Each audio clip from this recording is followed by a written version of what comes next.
I'm George Mogg. I'm the curator here at Brunel University and I look after the Belden Gallery, which is where we're here today. Hi, I'm Ruth. I'm an artist based in Oxford and I'm interested in the intersection between drawing and sculpture.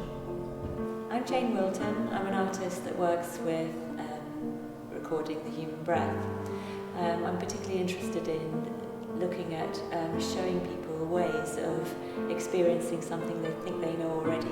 So, for example, what does a sigh look like? What does a gasp look like? What does a laugh look like? That forms the basis of my practice.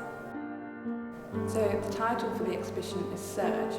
I've got a particular interest in just having one-word titles. I love a one-worder. I think it makes it ambiguous. I don't like to pin things down too much. I like to leave plenty of room to think around a theme and a subject area so that it's not too linear. I became interested in working with visualising breath when I was working in a site-specific project for the Hospice of St Francis in Berkhamsted.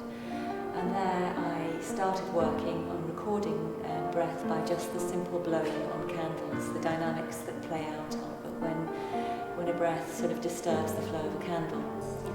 I'm interested in where, on the cusp, what changes something from inorganic to organic? What is it that animates a piece of work? So when the structure breaks down, when the rigidity, when a set of rules are slightly tweaked and something interesting starts to happen, I'm playing on that in between. So when visitors come to the exhibition in Plymouth, they'll see a real range between media and sculptural outcomes for drawings and traditional drawing pieces as well.